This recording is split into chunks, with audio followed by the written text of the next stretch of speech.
All right. What's going on, everybody? Welcome to this week's episode of the Reseller Greatness Podcast. It's going to be a good one. We have a familiar face to some folks. We got NNT, Nothing New Thrift, on the podcast this week. Very honored to talk to you this week. You're backing up some heavy hitters. We had Jesse on the podcast last week from Memphis and Frank. We had Sam and Hanley. And then we have you. But I have confidence. I know you can come with the heat. You always come with the heat. How you doing? Tell people about yourself, where you're from, what you do, how you got started with this. How's life, man? Oh man, thank you for thank you for having me, bro. Thank you for the little intro. I appreciate that. Yeah, we'll see if we can back up those big podcasts you've been having, man. I know you've been putting up some big numbers.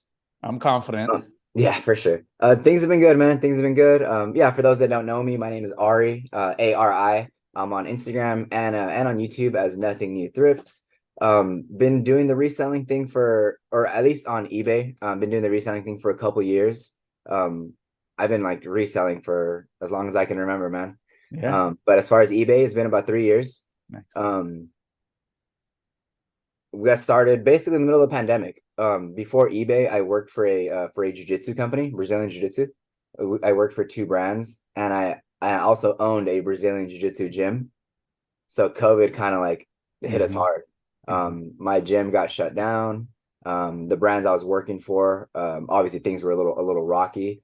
So in the midst of all that, I think out of boredom more than anything, I started kind of buying and selling video games, just kind of growing a like a personal collection. But the easiest way was to like buy the big bundles, pick off my piece, and then make money on the rest. Um, Dude, the stuff was selling so fast. Like video games sell basically like as soon as you list them. If you want, you could sell it as the moment you list it if you price it right. Hmm. Um, so that was kind of crazy. So that kind of started going. I was only doing the eBay like very little. Like I had a full-time job and the gym. So I was doing the eBay like a couple hours a day or just like on OfferUp like all day, kind of like refreshing. Um, Once the hourly started kind of like to match my job, because I wasn't making crazy money where I was at before. So the hourly started to like match up really, really, really quickly. Even just like the 1 2 hours a day I was doing, I could see the potential. And then it started kind of like beating like what I was making like everywhere else. Again, just off of like the weekend, like the Saturday at yard sales and a little bit here and there on OfferUp and like Facebook Marketplace. I didn't have time to go like thrifting or too much like that. It was all kind of like online sourcing at the beginning. Um, Basically got to the point. At that point, my wife had a really good job. The eBay started to pick up a little bit, and we had the idea to jump all in. So I jumped all into the eBay. Started with everything. I was an everything seller at the beginning. Everything, bro. Like the first thing I ever found was like an Apple Power CD player, sold for a couple $100. That was like the first yard sale I ever went to. So it was crazy. I was hooked from the beginning. Nice. Um, I've sold VCRs, I've sold like art, I've sold everything. Up until the VCRs were actually my like tipping point. I had I think like 5 or 6 returns open up within a matter of 2 weeks. Um, in the beginning of December, so we were like 2 weeks away from Christmas, and I think I had to shell out like almost $1,000 in returns. It was ridiculous. It was like yeah, it was probably close to $1,000 in returns within like a week. So it was like more than I was gonna make that week. And it Sure. was like again, it's just terrible timing. So that was it. We were done. We didn't list a single VCR after that. And slowly we started kind of getting away from everything. Started seeing like the clothing in abundance everywhere. Um, like if you go to like the swap meet, like or where you go, people kind of refer to the clothing as like the trash. Sure. Like I hear you can hear people saying like, oh, like in Spanish or whatever, you can hear them saying like, oh, this week, all I got is a bunch of clothing. Like who wants that? And Hmm. it's on the floor, 50 cents a piece, $1 a piece. Crazy, crazy pricing on these piles sometimes. So that's kind of where we started leaning into the clothing, going heavy into the clothing because we were trying to do more quantity, and it was tough to like keep up with getting that much video games. And that's yeah, so that's where we leaned into the clothing, went hard on the clothing, and focused on basically men's clothing. We were 100% men's clothing sellers until little by little started getting into some women's items, just kind of allowing a couple good items into the store here and there. And now I think we sell like a good amount of women's items as well. Nice. Are you like full women's like blouses and dresses or like men's adjacent like a Patagonia jacket? Oh man, like yeah, with women's we try to be really picky, but honestly, the stuff that like I'm at the bins a lot, Okay. so it's kind of hard to pass on the women's items that are like really good. So just through that, we do blouses and we do dresses, we do pants. Yeah, I mean we do the full women's items. Again, Nice. we try to keep it to just like the better items, but Mhm. like the full spread. I'll admit, maybe for the first time ever, DVD combo VCR was my downfall of being an everything seller too. Yeah, dude. Man, there was such good sales. Like the sale would come in and Yeah. be $250 plus 75 in shipping. Like, Yeah. but dude, that refund Yeah. hurt, man. Yeah. By the time you pay the return shipping, Dude. No, you the you let him person keep it. just You have to let him keep it. yeah, you pay the return shipping, the person just throws it in a box, no Yeah, dunnage, no padding, yeah, comes back to you, it's rattling around. yeah, And then of course you got to pay up for that stuff too. yeah. Most times, because at the flea market or something or at the thrift store, it could be 20, 25, $30, maybe even more. But so you do a lot of the bins and the flea market now? Yeah, so we do I knew this question would come. So we do There you go. yeah, we do the bins 4 days a week. Nice. But we do long shifts. That's about 25 hours a week at the bins. And then we do a thrift store every day that I go to the bins. I leave with enough time to hit one or two thrift stores before coming home. Wow. And then we do flea markets twice a week. Nice. So if you're doing like 25 hours a week at the bins four times, that's 6 hour shifts? Yeah, Wow. Okay, very good. So what is I guess how many items are you listing per day these days? we are up to 35. Nice, 35 Yeah, a we day. were we were we were at like at about 35 like basically all last year. We were like around there. At the beginning of this year, we were getting ready for our second baby. Yep. So we lowered our listing number and grew our draft bank. And then when she was born, we were listing 20 a day for about a month. Mhm. And then went to 25, 30, and now we're back up to 35.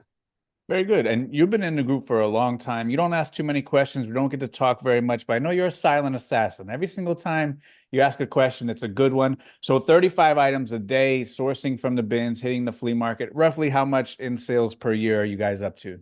I can tell you exactly, bro. Um, I think we did a little over 200,000 last year. Nice. Very good. That's awesome. And now um you got two kids. The wife is with you full time?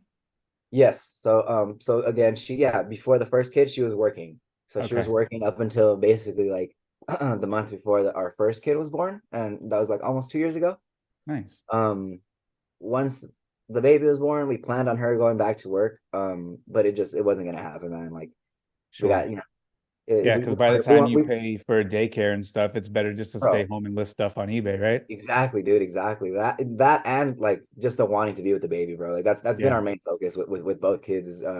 Is just being with them all day, being with them as much as we can, raising them, not having to like take them anywhere else and drop them off anywhere Hmm. else, So Um, with you guys, you got the hefty schedule, 6 hours pretty much every day at the bins. Are you going to the bins? She stays home with the kids. How do you guys maneuver the schedule? yeah, so right now the schedule that we've been on for the last couple of weeks, it was the schedule we were on before the second baby was born. It was kind of what was working for us. We're trying to be in bed by like 10:30, 11, up by 4. Okay. So we're getting like like a little 5 hours, good 5 hour slot. Up by 4, and then we can usually work up until like 7:30. The girls are waking up like around 7:30. So that's like our big chunk in the morning. Wake up, I take during the week, the way the way it works is I take all the pictures in the morning. Hmm. And then if I finish on time, I'll start listing. If not, I get ready and I jam to the bins, and then I leave her with all the pictures ready. So then once the girls wake up, they get ready. A couple times a week, my mom will come in and she'll take the big girl or the older girl, and then my wife will hang out with the baby and Nice. work on the listings. And then jam out some listings while you're at the bins and hitting thrifts. Yeah, and then exactly, and then she'll just basically do the listings like throughout the day. Like she'll be Cool. with the baby and during nap time and begging on listings. And then on a perfect day, all the listings are done. On a not perfect day, you probably got to have some cleanup duty, come home, bust out a couple listings, right? Yeah, man. Yeah, dude. It's sorry. It's not perfect, right? Yeah, that's exactly, brother. At the end of the day, she might be 5, 10 short, no big deal. We get in here.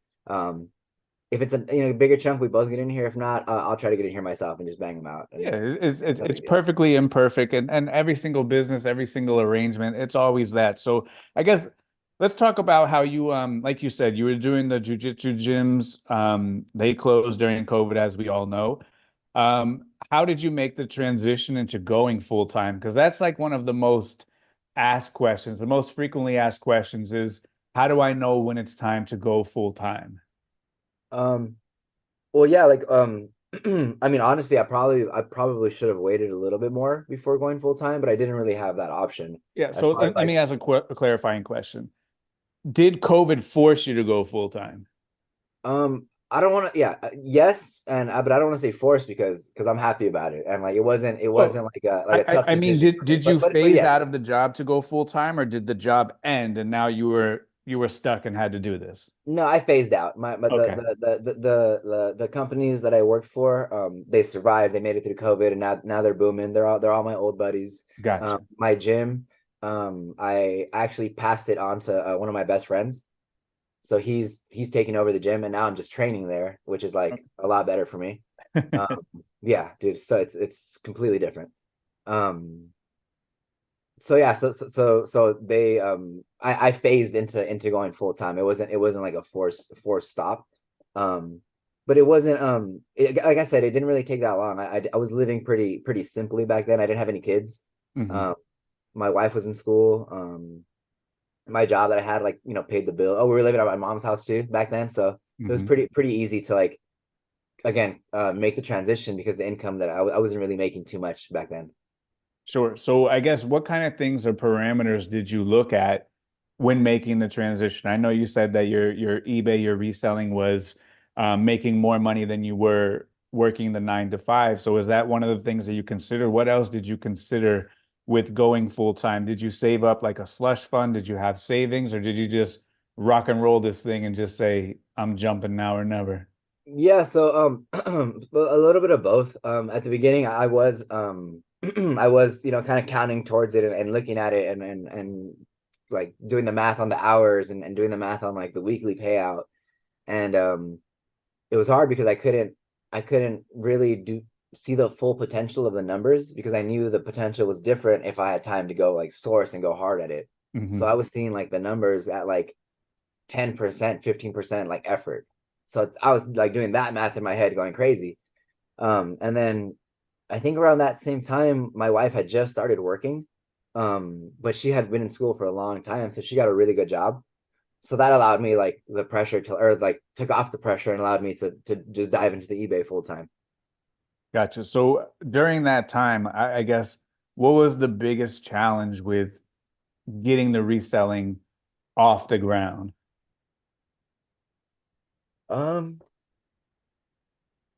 I mean, the biggest challenge I think at the beginning was myself. I think at the beginning I didn't like I didn't realize how much time I was wasting. Um, you can say like a lot of it's like doing research and stuff because it's a lot of different items that I was listing at the time. But either way, like I was doing like 10 listings a day on like a full day's effort, or like 12, Hmm. like 15 Hmm. listings a day.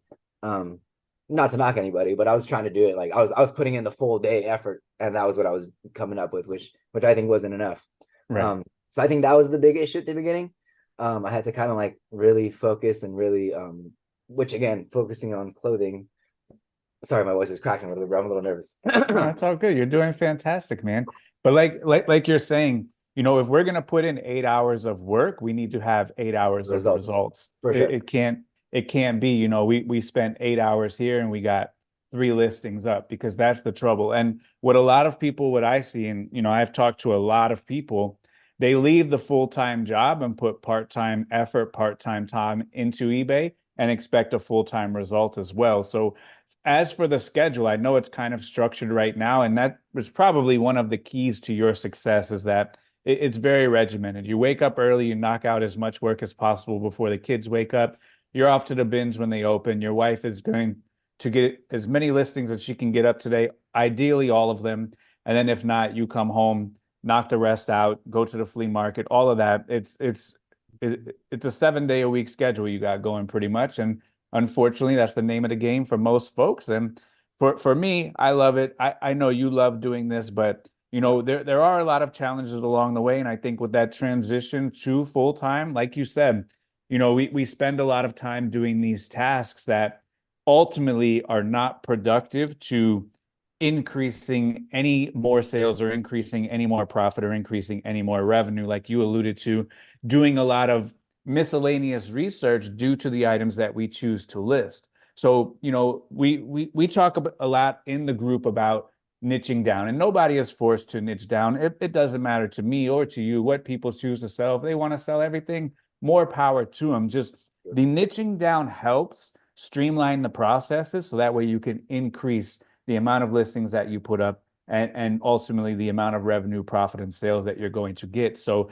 like you said, you were spending 8 hours um, testing the DVD recorders, listing the DVD recorders, researching DVD recorders, whatever the widget is. And there were 10 different widgets on a 10 Yeah. listing day. Yeah. Whereas now you're doing 35. I know you do the photograph on the ground method, highly sanctioned. I love photograph on the ground method. Yeah. It's very fast. And I saw you were doing photos in 90 seconds. But once we can build our business around these processes of same way I do the photography, same way everything is going to be stored, same way everything is going to be shipped. I don't have to research as much because I'm getting the same amount of items or the same kind of items that I'm always purchasing. Then you can, increase your listings. And like for you guys, you're doing 35. That's not the max for you. I know you're capable of doing more, but if you were doing 35 different items, it doesn't matter if you, your wife, and the kids started listing. You guys ain't getting 35 totally different items up today. No, no way. Yeah, no So way. that's the difference between, having the streamlined processes where everything can be repeatable and you can duplicate it, where every single day now becomes your first day on the job. And when you're listing items that you've never listed before, it's your first day. So like a lot of people, they have 4 years experience with like one day at a time of every single day being their first day on the job, where you've been selling clothing for 2 or 3 years, you have 2 or 3 years of experience selling clothing. Yeah. So all right, so we got a good schedule going, like you said, transitioning to full-time. I think the transition to full-time, ideally what I would do if I had to start it over, I would try to save as much money as possible. And I know that everybody has different risk tolerances. I would probably be at like 6 months minimum, where even if I never sold a single item, I could pay all the bills. But I'm a big chicken. Maybe maybe you are more adventurous and more of a risk taker. But I would also want to have my income from eBay be better than my take-home income for a very sustainable amount of time. Not 1 week, not 2 weeks, not 3 weeks. And ideally have enough data where I know what my slow months are and when my busy months are. Because, a lot of people probably right after Christmas, they made bank and now they go full time. And they don't know that, the times are coming right now, May, June, July, and August, where you're going to see a dip, and we kind of build this business, build this lifestyle off of our best performing months rather than building our business, building our lifestyle on our least performing months. So I guess, how do you navigate that? How did you, I guess, figure out what your highs and your lows are? And I guess, how do you proceed, running a business and also financially everything for the family based on the differences in seasonality of the nature of what we do? Oh man, yeah. So these were like again I was talking to my wife about like what questions I didn't want to ask or answer. These are like ones I was more nervous about, like the ones with like specifics. Hey, Just only because hard-hitting questions here, Ari. That's what we yeah, get. no, for sure, bro, for sure. I'm ready for it. But man, at this point I feel like not that we're still early, but I feel like obviously we're still early in the game. And I feel we're like we're still like at such the beginning that like I feel like every day like we can do so much more and there's so much potential. As far as I agree with you. I think it's correct to have more saved up, to have the income coming in. That's where we should have been at. Um, for us again, I think my wife kind of like gave me that pillow, that cushion to be able to do that at the beginning. Sorry, I lost my train of thought. You said Well, that's okay. The wife, at least you had one income coming in. It was just wasn't totally 100% jumping in with no income and then depending on eBay, which is very difficult. Mhm. So, all right. So Yeah, I guess how did you convince her to say, "Hey, I want to go all in on this"? yeah, again, it wasn't that hard, man. Like the numbers, like once we had the numbers and I was showing her, she was, I mean, she was seeing the money come in. She was seeing like basically not instant sales, but basically instant sales at that point Mhm. with the stuff we were listing. Even the hard goods we were listing, we weren't like, I think at the beginning, we've done that from the beginning is just try to move items. We weren't, when I started this, we were in our bedroom. So we Sure. didn't have space for like anything. Like I put up like one of these like against the wall, and that Mhm. was like all the space I had for like inventory. Yep. So everything had to move. Everything had to move.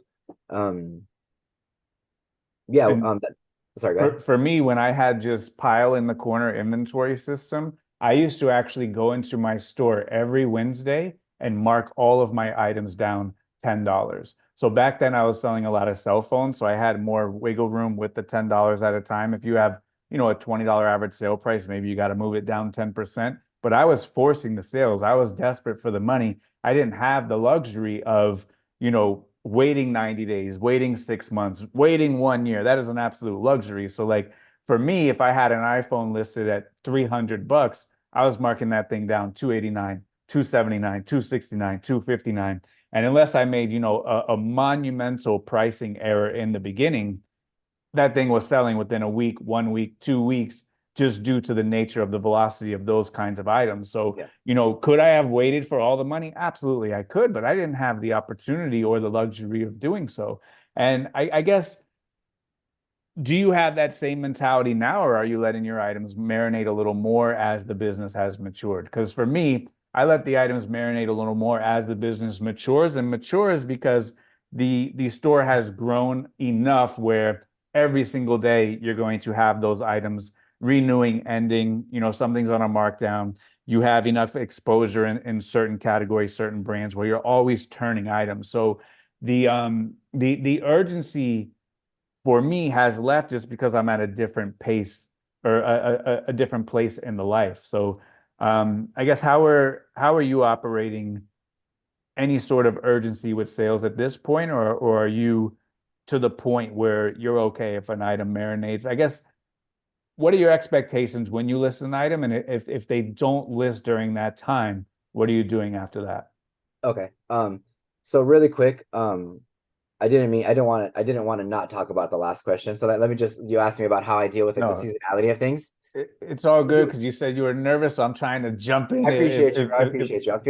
I'm feeling good now. I'm feeling good. I all got right, dude, you're doing a my, great job, man. yeah, And you in the asked me about, comments, they're gonna tell you you're doing great. I'm sure it's tough, man. We're having a good conversation. It's about business, it's about money, it's about everything you've done that you never thought in a million years you'd ever be talking about. So I get it, man. You're doing a fantastic job. And like I said, I always enjoy talking to you. You always have everything together. So no worries, dude. You have everything together. You have always had everything together. You are doing fantastic. No worries. dude, I appreciate you, man. Thank you. Yeah.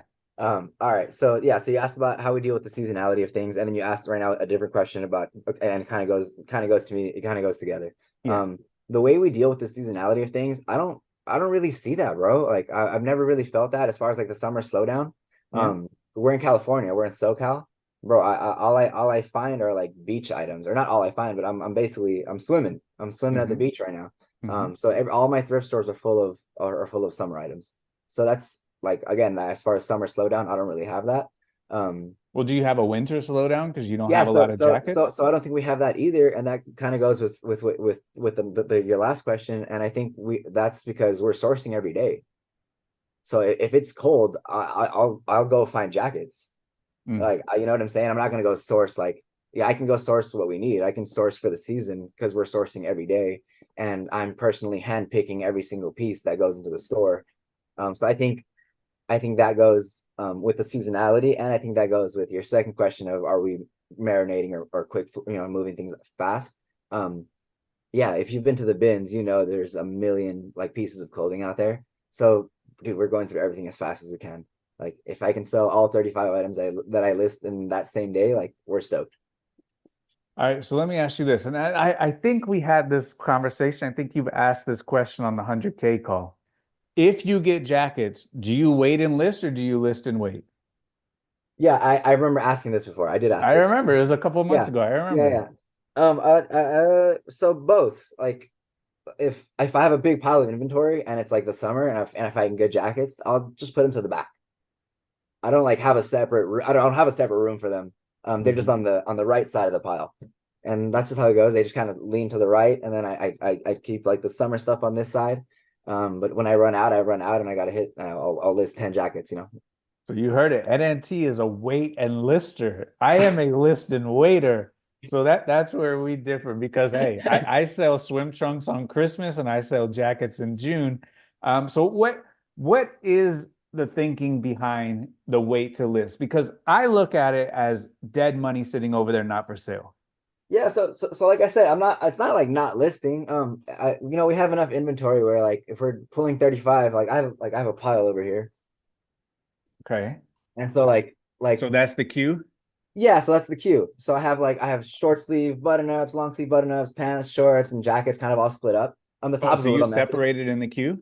I separate it when we do the laundry. When we do the laundry, it's all folded separately. That way, when it's photographed, it's streamlined. I can do like 50 t-shirts in a row, like 50 jeans in a row, like 50 shorts or whatever it is. Um, and also when I like, it's easier to pick my 50 stack from there, like in the morning. All right, so we got a lot of questions here. So we have the queue, we have the photo section right there. Mm. We Which ones? have the boxes where you put the inventory after you do the photographing, right? Yeah. Okay. All right. We have, we, So will you list 35 pairs of shorts only in one day, we or don't do you like mix it up? we mix it up. We mix it up. Okay. Yeah, it's just to hit all of our categories because we sell in like That's what I like all the too. categories. And again, I'm not sitting here like, okay, I need 5 shorts and 5 t-shirts today and five like we just try to mix it up. So what do? You have all the categories behind you, you just randomly pick one that comes up next? Oh no. So this one, like today we shipped a big weekend shipping, so it's kind of a Sure. mess here. But normally this isn't here, and I'll put my stack here. Okay. That So you I'll just randomly pick over there, but I'll grab like 10 from each stack and I'll put them in a gotcha. pile. And So you do so you will batch 10 shorts all in a row, 10 polos all in yeah, a row, but you'll list those all in one day. yeah, Gotcha. correct. Okay, that's cool. For us, we just did it straight through. I never did the separation, but I can see how it, especially if you're selling similar, it could be much faster doing the batch. But I like to be, like you said, as active as possible in all of our categories every single day. And I guess for a couple of reasons. For one, when I first started selling hats on eBay, what I would do is gather up as many hats as I can find all week. And since I would go to the flea market at 4:30 in the morning, I'd be out there till 12 and I'd be beat. It's May. I'm dog tired. I've been walking around. It's 110 degrees outside. So I would come home and for a day off, an easy listing day, I would list 120 hats. And then I would get back to my clothing Monday through Friday. But what I noticed was on the weeks, like let's say I didn't have 120 hats or I didn't find many hats, I didn't list hats that weekend. So you'd have maybe 2, 3, maybe even 4 weeks when I didn't have enough hats to list. So I didn't list hats. And what I found out was like when I listed hats, You I sold it. sold hats. Yeah. When I listed more hats, I sold more hats. And when the listing quality report came out, and everything was broken down category by category by category, that's fine. But it also used to have these little designations next to it that would say, you receive a negative or neutral feedback in this particular category.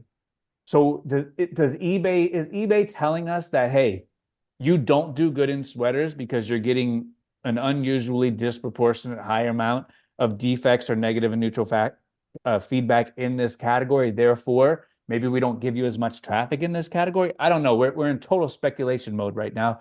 But all we can go by is what eBay has presented us and then try to use the context clues and figure it out. Or does it have no bearing? But if it has no bearing, then why, when I listed hats, I sold more hats? Like sometimes I would go a stretch of 2 months without listing hats and my hat sales would diminish. But as soon as I started listing more hats, bang, old ones started selling. Yeah. So that's why I like to be as active as possible in all of my categories. So, hats. shorts, shirts, pants, sweaters, jackets, NCAA, NFL, NBA. I want to have a little bit of each in every single category. And I seen, personal data in the sales that, that's best for my individual business. Have you noticed anything like that, or are you just, or does that just 100%. make sense? Yeah, no, 100. It makes sense, but yeah, we've definitely noticed, and the same way you've noticed it, because I do the same thing with my hats. I get grab a couple every time I go to the flea market, but it's usually not Mhm. too many. Once I have 15 or 20 or so, I'll photograph them. So it usually takes me a couple weeks, and same Right. thing. We will go a couple weeks, sell no hats. We'll list our hats, and we'll sell hats, and we'll sell But old hats. old hats, that's the key. You're Yep. not selling just the new ones. Now Yep. your old hats start selling for Yep. whatever reason. It's so crazy. Yep. So yeah, I noticed the same exact thing. Like just because I put more hats, old hats start selling. And like the only correlation was I sat down and I listed hats today. So Yep. it's probably the same thing in jackets and Extra shorts, all of category. the categories. Yep. So you're a big bins guy. I'll be honest. I've been to the bins about 2 times. I only went there a couple times because I got rained out at the flea market and I Yeah. needed to waste some time before the thrifts opened up at 9 or 10, and I got rained out at 6. So I hit the bins a couple times. I did okay there, but it's pretty chaotic. I like everything in a row, everything a straight line, as you know, Mr. NNT. I am a very straight line kind of guy. Give Yeah. us some bins tips and tricks. There's a couple different methods. Do you poke around? Do you flip the whole bin upside down? Do you put it in the cart and then go look in the cart and then throw it back? What is the best tactic as a professional bin shopper? All right. Dude, it's just like anything. It takes practice. You get better at it. You really do get better at it. I remember like being there at the beginning and being very overwhelmed and like It is overwhelming. having trouble finding things. I'd be like digging, and then like somebody next to me would like pull something like amazing, like right out from in front of me that I didn't even see it, and they Yeah, saw like the corner of the tag, or sure, they saw like the single stitch on the sleeve, or they saw sure. like the perfect fade of a black shirt or something like that I wasn't used to seeing yet. Like my Mhm. eyes weren't set to that yet. So and I used to joke with the guys about it, like because they used to pull things like literally like 10 inches away from me, like, and I didn't even see it. Right, It just takes practice, I think. As far as tips go, you really have to try like what works for you. Because that those are kind of the two methods of like the chaotic, like grab everything, throw it in your cart, and then sort through it, or like slowly kind of pick through things. You don't really at my bins, you don't really have the luxury of like slowly picking through things because there's too many people doing like the smash and grab.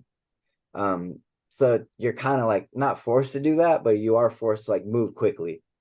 But I've also learned like when I try to like just grab a bunch of stuff, I end up with like just hands full of trash and I'm not able to even pick through the rest of the stuff. sure, Or if I take it all back to my cart, same thing, I'll have like too much stuff to dig through, and like you start to get in trouble with the security guards there, like if your sure. cart's too big. So like you're not able to dig because you're digging through your pile that's a bunch of trash. Oh So man, so it's that's like a interesting. So it's either try to look through everything, but you can't, or you select this pile and it's all garbage and you can't look through everything either. yeah, basically. So, Wow. so you have to So find like that middle ground. so what is the middle ground? You Dude, take the a middle little bit ground to the is like cart and you look is through a if you little bit? you just train the eyes a little bit better and you just Yeah, grab quick, like I grab chambray, I grab linen, I grab cashmere, I grab, stuff that feels like Lululemon. I hmm. grab like patterns that look like Rain Spooner. I grab Certain plaids, are Peter Millar, certain and certain certain plaids are certain polo. exactly that plaid is polo from a mile away. That's The right. the Wrangler's a Wrangler from a mile away. Like, That's so right. you're grabbing patterns, you're grabbing fabrics, you're grabbing shades of black, you're grabbing shades of Sure. white, you're grabbing single stitch sleeves, you're grabbing like corners of things, Certain collars, things like certain that. collars, like Absolutely. the inside side tag of things, like stuff is inside out, bro. You start to just recognize like every corner of the items. Absolutely. And like when I go to the flea market, people will ask, like, well, why don't you look at that pile? But like you can tell from 10 feet away that that's fast fashion, it's sheen. I don't have to waste my Target time on return, it. Costco Versus return. where you go to a different one and you go, okay, yeah, this is going to be vintage. I spend my time here. So that's crazy. So do you guys see at the bins? Because like I said, I don't have a lot of experience at the bins.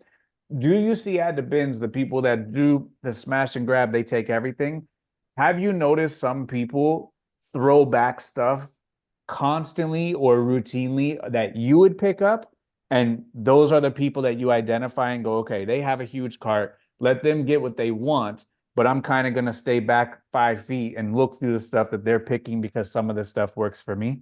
Yeah, yeah, for sure. So I mean that just goes with like just being there for the whole day. Like I'm picking through everybody's go backs. Like Yeah, and the way sure. the way they're set up, we're all to like one side of the bins and they're like long rows. So everybody's go backs, everybody just throws them into that first bin. Nobody's like walking their go backs like down the Oh, line. so the first bin is massive. The first bin, like each row is usually like stacked super high and it's a pain in the butt, but you basically just like go and start to like dump it like to the next bin over. Oh, But yeah, usually you can pick through everybody's go backs like on one side. nice. All right. So I guess And they throw everything back. They throw like anything with damages, anything with stains, anything like basically sure. like it's trash to them. And it's like that's the vintage stuff or Right. the like It's the the same thing fancy down brands. here, like for the rag house and for the bins. A lot of people source there and they send it to the Caribbean.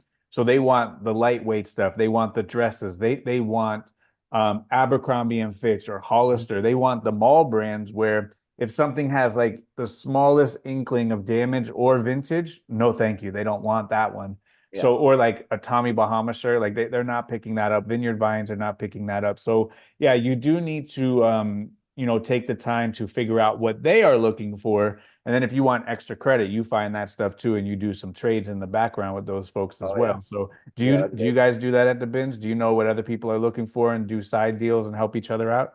Yeah, man, 100%. And again, like I said, it goes with being there all day. It's the same people that are there all day. It's like the same like five, six dudes, the same like 10 Diaz, and like that's who's there every day. And then like Hmm. everybody else kind of rotates in and out.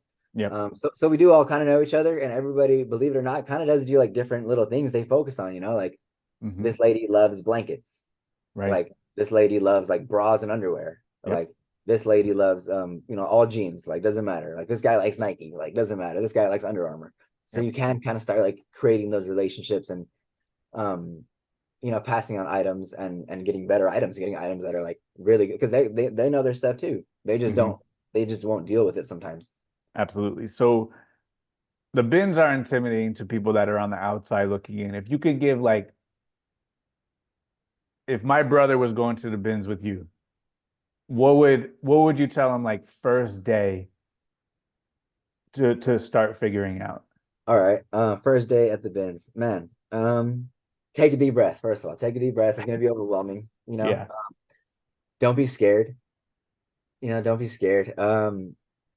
Everybody's there. Like it's usually the chaos is on the go.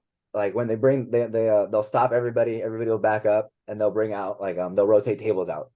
So when they say go, like that's when like it's crazy. Sorry, that's when things get crazy for a second.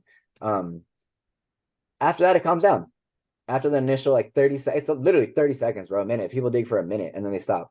So like after that, it's all peaceful. Like if you're not into the craziness, like you can go dig. And then there's like another set of rows behind that you can also dig at that are not that fresh, like crazy row. So that's maybe like the way you get started. I took my brother to the bins and he didn't love it either.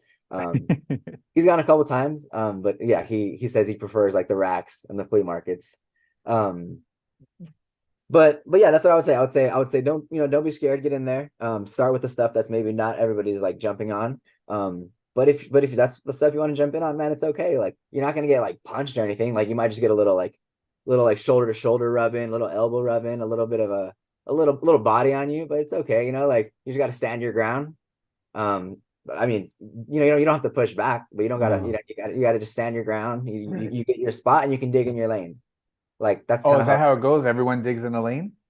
So like the bin is like the size of a table, right? It's like an 8 foot Yeah. table. But like when I line up and I'm waiting for the rotation to come out, like the guys next to me would kind of like respect that those like that like 12 So inches straight ahead no of me. reaching over. Is reaching over against the rules? It's fine. But if we're both reaching and we start like hitting each other, like now it's like, what are you doing, bro? Like if I'm going straight Mm, and you're reaching and we're hitting each other, like there's an issue and you're the issue. So that's kind of how it sure. was like when something lands in front of you, it lands in front of you. And like some guys got kicked out. I don't want to talk, I think I talk too much, but some guys got kicked out last week. Like tug of warring over a shirt. That's how it goes. It landed in between both of them. Oh, it's So it's on like the line. it was in between. On the So line. On the so dude, line. like it rolled out and like man, I knew it was gonna happen. Like I knew it was about to be like I completely missed out that rotation because I was Was just it a watching crazy stuff. shirt? No, dude, it was again, dude. I don't know. Yeah, it was like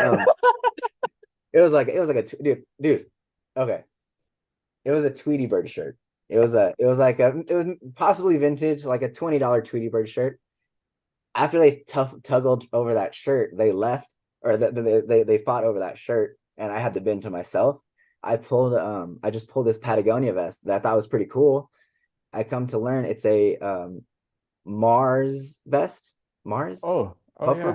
Afro ball, something, Alpha ball, something like that. Oh yeah, those are If great. you find it in a green, it goes for $300. Or Mine find was the Mars Dash jacket. Those ones go for like $1,000. sheesh. Okay, well there you go. Yeah, So so those I, are great.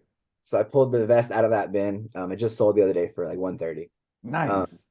but yeah, so the lane. So you basically respect each other's lane because everybody's cool with each other. Like for the most part, there's a couple guys in there that like don't get along with maybe anybody, but for the most part, like everybody gets along with each other, and like Sure. you don't try to dig over each other.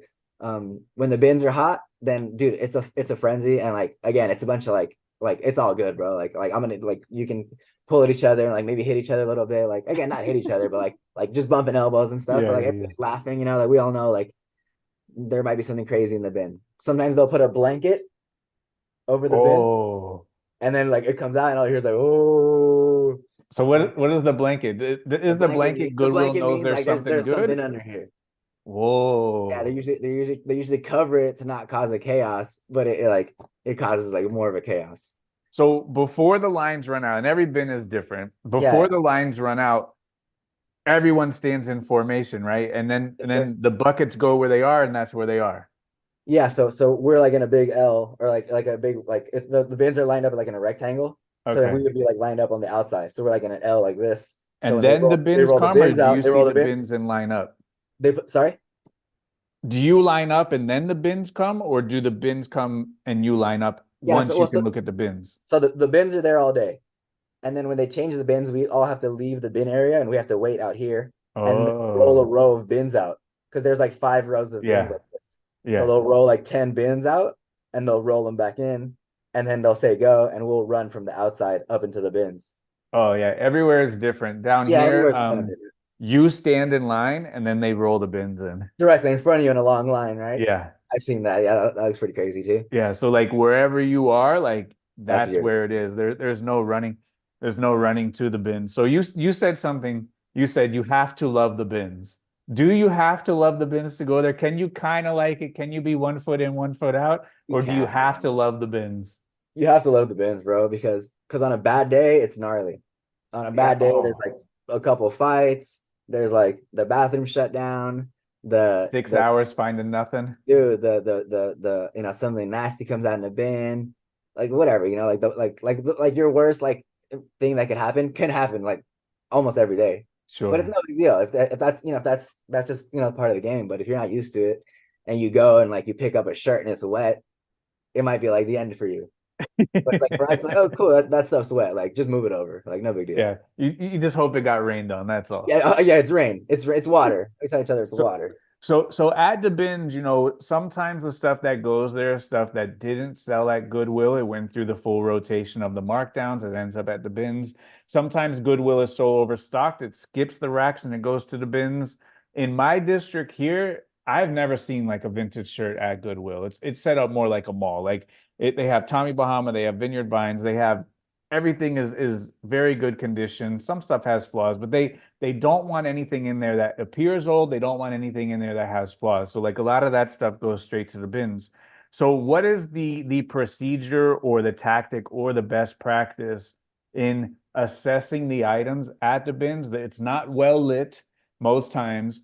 How do you, I guess, navigate the more flaws than not at a racks location? Wherever racks, it's got to be in nice enough condition for them to put it on the racks, and also it's lit a little bit better than most bins locations that I've seen. So I guess what is the procedure in assessing an item for flaws to make sure it's good enough to purchase? Yeah. So two things on that. Actually just we were just talking about this with my buddies at the bins. We're talking about like they're asking me about they don't a lot of them don't go to the racks, so we'll like talk about the racks. And they were asking about like vintage at the racks, and I tell them kind of you said you don't really find vintage at the racks, Hmm. but if you do, it's in perfect condition Sure. because they don't realize it's vintage. They think it's just a shirt, and like they'll put up a dead stock like vintage shirt on the rack. Sure. Um, So that's the vintage that I do find at the racks. I'll find vintage like Levi's in perfect condition at the racks, for $10 basically. So that's the kind of vintage that I do find at the racks. Is like you're right, they don't hang up the thrashed stuff or the dirty stuff, Hmm. but the good looking stuff they hang up. As far as quality control, yeah, definitely way easier at the racks. You know, I get in front of the big window and just check everything out. At the bins, I do the same thing, man. I park when you get in there. There's like shopping carts, so you'll grab your shopping cart and you'll find your spot. So Hmm. like there's like one row against the windows, and that's like the first like area to go. But I'm usually there like at opening or right after opening, so I can find a good spot by the window. And that's what I do, man. I'm by the window, putting everything up to the sunlight. And that's like the biggest part of I think like that we've like really gotten strict on has been like checking everything. We're not trying to like right now we have like a 70% off on some of our oldest items in our store. And like if you look at the titles, they all say flaw in the title, or they all Mm. say like some some version of the word flaw in Sure. the title. Sure. So we're trying not to do that anymore. Like we're trying to be really picky with anything that goes up. Nothing dirty. So I'm trying to be more picky at the bins too. I'm taking my time, flipping everything, checking the armpits, checking the buttons, checking the zippers, checking the front, checking the back, checking. It's easier to check when you start to learn like where you need to check. That's right. You start to like learn like where things get worn. You know, you start to it becomes quicker than like you get an item for the first time and you're like checking every single inch of it. Where you really just need to check like the armpits, the collar, the hem at the bottom, you know, and the pants. You check same thing you check for like puckering. Like no puckering, you're basically good to go on some jeans, you know. Um, White shirts. I basically like don't grab white shirts. Like a white shirt has to be like almost perfect, and usually I'll mess it up in the washing machine. So like, Sure. Or on the way yeah, home. bro, like I don't even like yeah, I just leave the whites like where they're at, man. Yeah. The button up, same thing. You're checking like make sure all the like I'll run my hand, make sure the buttons are in there. Hmm. Check the sleeves. Usually on button ups, the collar where it folds, Yep. you won't be able to see it unless you open it. But if you open it, sometimes it'll be completely ripped. Yep. um the just certain things like that that you start to pick up and you start to learn to check quickly. Yep. But that's what we have to do. There's no way around it, because if not I come here and I know I'm not going to list it, so it's just wasted money. Or um it's going to go 70% off. yeah, exactly. No, I'm not going to list it, so I'm going to throw it to the side, and it was Oh, just now you don't do it? I'm not even listed, bro. Yeah, we're not listing it. So again, I'm really trying not to buy it. I'm really trying not to Good buy it. call. Yeah, and a couple of weeks ago on the morning call, we had three different calls about how to find the flaws. And like you're talking about, certain items have certain flaws in certain locations. Mhm. And if you can kind of hit those zones, that's, more often than not, you're going to knock out a bunch of those. So let me ask you this. A lot of people that go to the bins, they get crippled into, I can only pay 50 cents or $1 per item. And they have trouble or they struggle going to the racks or paying more than $1, $2 for an item. You say you go to the racks every single day too. Do you see that or did you experience that? How do you get past that mind state of like the bins price? um Yeah, man. I we definitely did experience that. Like at the beginning when we started going to the bins and finding everything there. It was like I think you know you've definitely talked about it before on a call. We kind of got trapped by the low pricing, and I think we started listening. At one point we went up to like 50 a day because we were like, dude, we can find like so much clothing. Um, but that was around the time where we had a call in the 100K call where you talked about searching in your store, splitting your store, like searching by like dollar amount and stuff like That's that. right. Yeah. And it was kind of a big wake up call. Where we were listing 50 a day. Again, it was simple conversations you've had over and over, but we were listing 50 a day where we could be making more, listing 20 or 25 a day of better items. Um, so it's kind of going through that whole like motion, going through like going to the bins, found the super cheap pricing, love it, don't want to pay up anymore. But now you're like ASP starts coming down. then you start to like realize your store's full of fluff, and now we like need to like get the ASP back up. There's no way around it, man. I think like people ask me like where do I find stuff, or like where do I source, or like where's the best stuff at. It's everywhere. Like I Mhm. find stuff at the bins, I find stuff at the racks, I find stuff at the swap meet. I find stuff everywhere.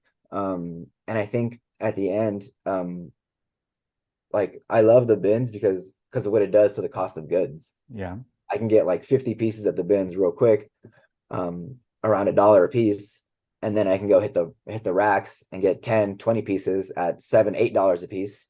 Now my average for the day is $3, $4 sure. for my 80 pieces in between my Patagonia jackets that I got at the racks and my like vintage tees I got at the bins. It becomes like a real healthy mix. And then at the hitting the flea market, same thing.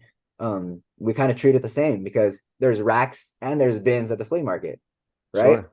So There's you go to floor the and flea racks, market. there's different Yeah. prices. Yeah. So there's a $5, $10 rack, which I love. Dude, I'm your customer. 5, 10, 20 doesn't matter. If it's good, like yeah, we're not afraid to pay up for things. Um, and we're not afraid to get on our knees and dig in the 25 cent pile.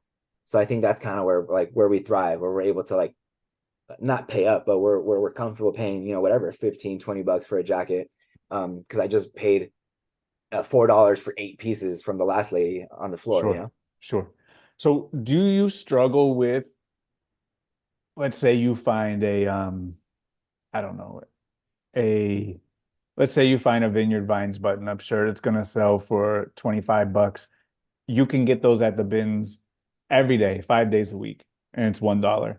If you see that same exact shirt on the rack and it's eight, does that mess you up? Or do you Yeah. pass on it because it's eight and just wait for the $1 one to come back? Yes and no, man. I've had that conversation too. Like I know I've gone to the bins and they'll ask me, like, "Oh, how was it yesterday, bro?" And I'm like, "It was all right." Like I basically just bought a bunch of stuff that I buy here. So like you definitely go through that like that mental motion with it. But at the end of the day, again, like if I'm trying to list more, I need both. I need Hmm, the dollar vineyard vines and I need the $6 vineyard vines. sure. And then it And averages out to 350 and you're fine. exactly. And even more important than the price is like the quality. Like I can't buy the vineyard vines for $1 at the bins if it's wrecked. And I would much rather buy the $6 vineyard vines if it's in perfect condition. And sometimes it goes the other way. You find a wrecked one at the racks and a nice one at the bins. So Sure. it just goes both ways. So at the bins, and maybe you alluded to it a little bit when you said you were doing 50 a day, do people get trapped into it's so cheap, so I just buy as much as possible, buy everything, and just list as much as possible, list everything, At the bins? and take, because for me, I would rather pay more for better quality. Yeah. I got no problem doing that. Like you said, you pay 20 bucks for a jacket. If it's great quality, I'll pay it. Yeah. No But problem.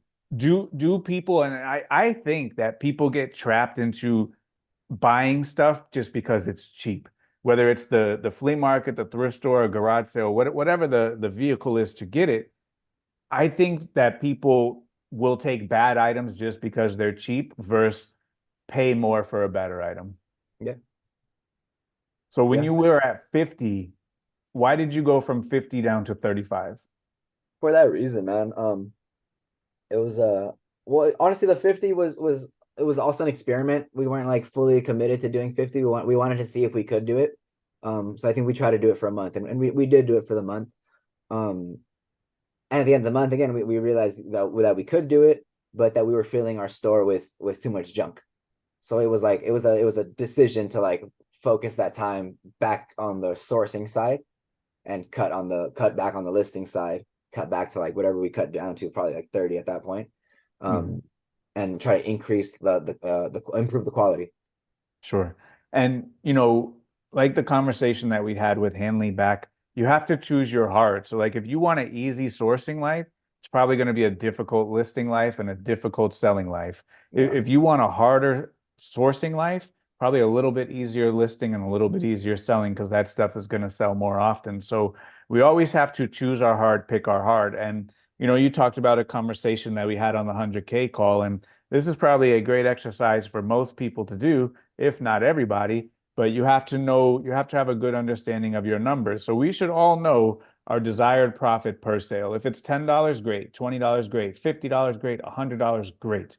We should all know what our average cost of goods is, and we should all know what our magic number is for us to buy an item, sell an item, and get the desired profit that we want. So let's say for your example, let's say you are a $10 profit guy, whatever. If you buy items for $1, you know you have to sell them for 15 plus shipping in order to net $10, whatever it may be. Mhm. You could go right into your own store, left-hand navigation, and you can type in, show me all items that are $15 and more. And if you do that exercise and you have 1,000 items, and when you put the $15 or more metric in the side, and out of your 1,000 items, you have 12 that are over $15, then you really need to evaluate your business. You need to evaluate your store. You need to evaluate your sourcing. You need to evaluate the items that you're picking up, because only 12 of these 1,000 items ever stand a chance in a million years at ever giving you the $10 profit that you desire. And we're not even considering offers accepted or markdown sales. Yep. So you said you went through that exercise, and that was really kind of eye-opening for you. And that's kind of when you pivoted and changed the direction that you guys were going. And I guess since that change, I guess better or for worse, how have things been? Because that was probably what, a year and a half ago? Yeah. Yeah, no, I think things have been a lot better, man. Again, like I said at the beginning, I don't know if we've even like really started scratching the potential yet. I think having the kids was like a huge thing, a huge life Sure. life moment for us. Sure. And again, we really focused on that, and the eBay was kind of like, the secondary. So now I think we're the girls are a little bit older. They're it's easier with them now. So I think now it's going to be time for us to really crank it up and to see like where where we can take this thing. As far as that, yeah, I mean it's obvious. It's obvious going to the racks. Like even if I do one rack at the end of my bin route, I can do a thrift store in an hour, like a big thrift store. It'll take me maybe an hour because I'll go through every single piece. Mm-hmm. And in that hour, I can like I said, I can clean it out of everything they put out that day. So Right. if I can do like one thrift store a day, like 5 days a week, like bringing home like 50, 100 like really good items on top of like the bins items. And then at the bins, again, like I said, you get better at it. Like at the beginning of the bins, again, obviously I didn't know what I was doing. Now I think I'm Mm-hmm. able to like get so much like more better items that I'm able to like leave so much more of it and really take like the better of that stuff. Um, so just trying to do that everywhere, like at the flea, at the bins, or at the thrift. Really trying to like analyze my cart before I check out and like trim the fat. Mm-hmm. I think you had a conversation something like that one time. Um, but yeah, I think that's kind of like been like an important exercise, an important thing that we've done, and not just at the thrift, but everywhere, like at the bins, at the flea, at the thrift. Not just taking things because they're cheap. Um, yeah, making sure like it's what we need to be bringing into our store. So when you trim the fat, what criteria are you looking at? Are you looking at profit per the item? Are you looking at sell through? What is going to, because you picked it up initially, so you Yeah. had a thought in your head that this was a good one initially.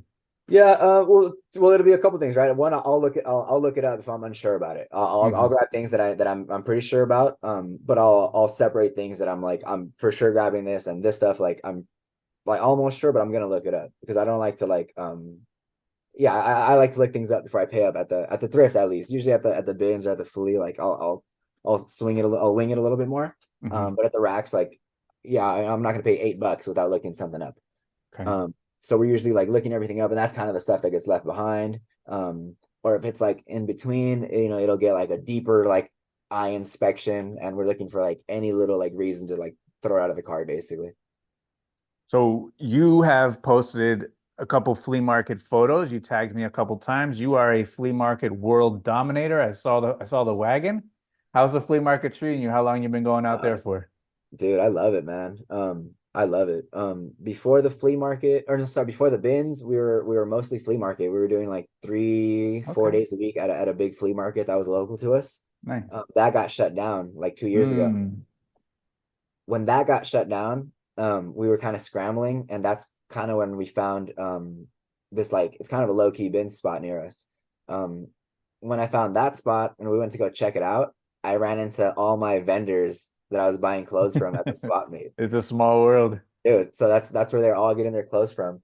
Um, but we were always good people with them. Like we were always good people with the Swaben people. They were happy to see me. Like when they saw me there, it wasn't like it was like, oh, you found it, Hmm. like welcome basically. Hmm. Um, and a lot of them were still selling me stuff. A lot of them, like I was meeting with them, once or twice a week, and they knew what I was buying. Again, kind of the same stuff you say, like they knew, my money was good. I wasn't gonna like try to haggle them, for a buck on, an item that I was gonna make profit on. So those relationships, they stayed even after that swap meet closed. I kept those relationships at the bins.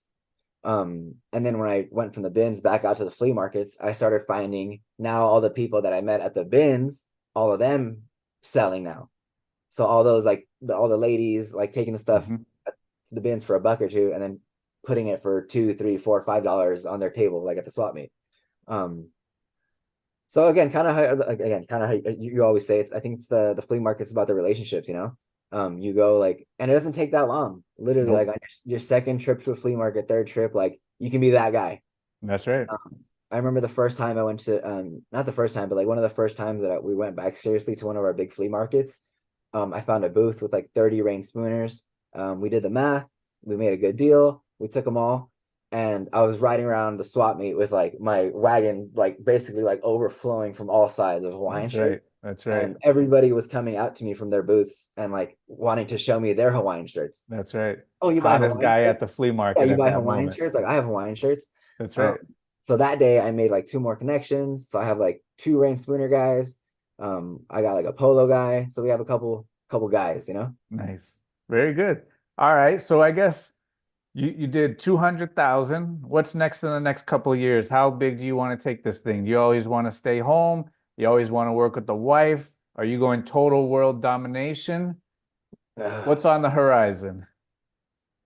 Yeah, man. I mean, we want to blow this thing up, bro. I feel like it's just a crazy opportunity, and I think, yeah, I keep saying it, but I feel like we haven't even really had a chance to give it a good go. Um, my wife is getting the 35 done, like with like the baby in her hand, like throwing up on Sure. her all day.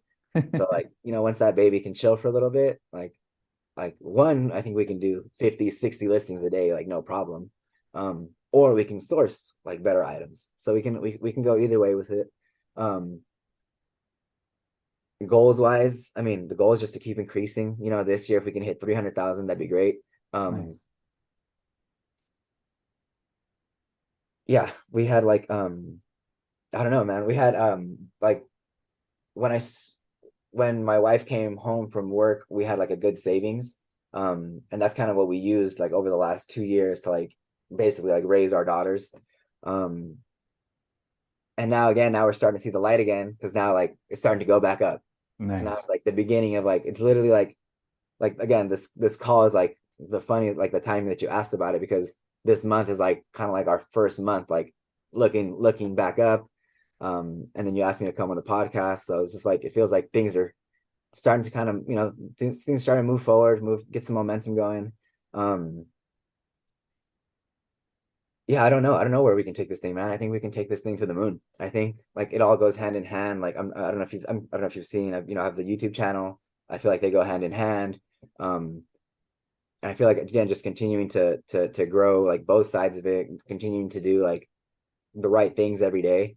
I Hmm. feel like will put us like in the right spot. Um, but more like I guess more detailed as far as like trying to really take this thing over. My next goal would be to get a little bit more a little bit more momentum and be able to bring my mom in more like full time, get her out of like where she's working at and just have her here like taking care of the babies, hanging out with us. My younger brother just started helping us with pictures. So if he's only like a year younger than me, and he's Sure. doing eBay too. I got him going on his Oh, you eBay. got him on board? Yeah, yeah. So he's going on eBay. He was talking to me about wanting to, maybe start looking at like getting rid of his job and going like full time on eBay or going harder on eBay. So that's been cool. But I'm trying to get him in here with me a couple times a week doing pictures. Mm. So if he can help us with pictures for a couple hours a day, I think that'll easily help us like go hard on the YouTube and increase our listings. So that would be like I think the first little step that'll help us um increase this thing a little bit. As far as like staying at home and whatnot, I mean, right now we're kind of maxed out. We're almost maxed out, but we're able to like sell through that stuff. Hmm. We're running a 3,500 item store right now, 3,600 items. Um, and we're basically listing what we're selling. So yeah, we're like 3,600 items. And we have space for like maybe like 4,000, like 4,200 in the warehouse.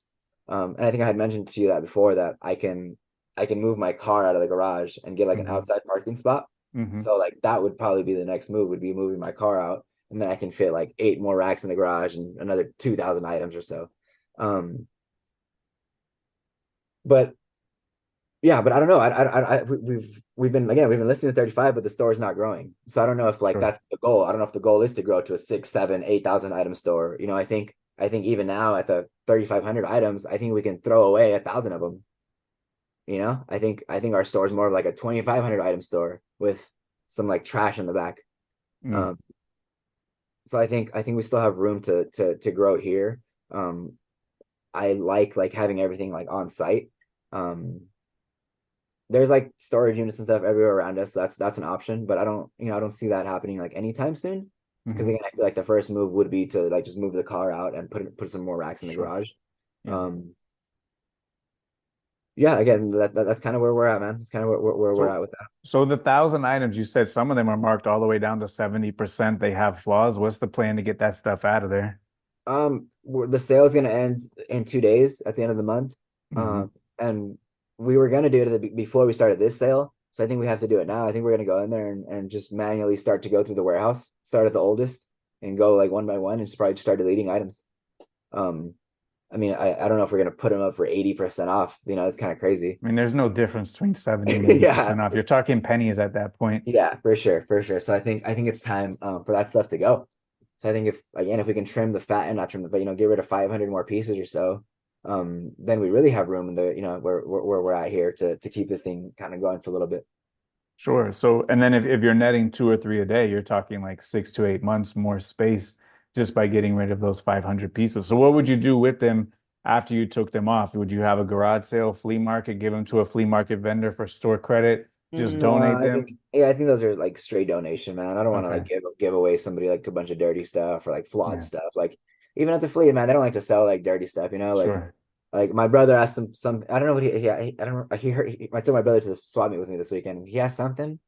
I forget how I said it, but the lady told him like, "Oh no, don't worry. Like I don't sell trash. Like everything Yeah. is clean. There's no holes. Like no, no, no." I was like, "All right, cool." Like, and that's kind of like I think where a lot of people are. Like they take pride in their booth, Sure. unless it's on the floor. Like, but Yeah. again, that's okay too.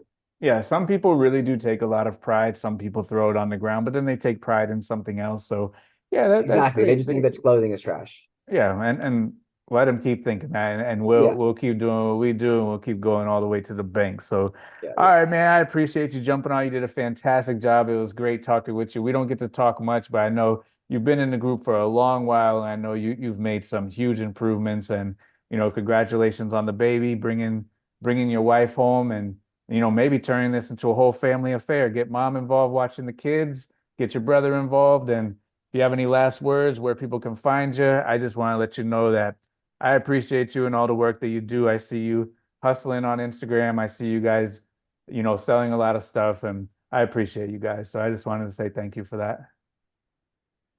Man, thank you for having me, bro. I appreciate it. Yeah, we don't get a chance to talk too much. Just the schedule hasn't lined up yet, but again, we're working on that. I would love to make that morning call every day. So we'll get there. But I listen to everything you put out, man. I watch all the videos. Um, like you said, I have been for a couple years. So I think everything that we do, a lot of what we do is modeled after like, what we learned from you, learned from the group. Um, and yeah, I want to take the this opportunity to thank you. Thank you for everything that you've helped us with everybody, with everything. Man, you changed my life, bro. You've even wherever we go from here, like you've already changed my life as far as like giving me the opportunity to spend these 2 years with my daughters that I think are pretty insane. Mhm. Um, literally been able to spend like every minute of the day with them, bro, for the last 2 years. It's been the most beautiful thing, and that wouldn't be possible with a normal job. And Yeah. for a while, I didn't think that'd be possible with eBay either. Um, but you made it seem possible, and you gave us like you gave us the ability to believe in it. So I appreciate you, brother. I Sure. appreciate Absolutely. I appreciate it. Absolutely. And I appreciate you for taking full advantage of the opportunity. And that's all I ask. Just a little bit of time and a commitment to take action on it. So I appreciate you jumping in with us this week's Ari. And if people want to check you out, Nothing New Thrift on the YouTube machine and Nothing New Thrift on the Instagram machine. I Yes, know you sir. didn't come on here to plug anything, but hey, I like to throw a bone and keep everyone in the circle and just draw attention to good people. And I think you're a good dude. So I appreciate you, my man. Thank you very much for jumping on with us. We'll have to catch you again in a couple of months, see how you're doing, see how you're progressing, see if you're going past 35, see if you took those 500 behind the barn. We got to Yeah, see what's going on with you. for So sure. I I look forward to it, appreciate you bro. for jumping on. As always, thank you. As always, be great. Thank you. Thank you, brother. Appreciate it.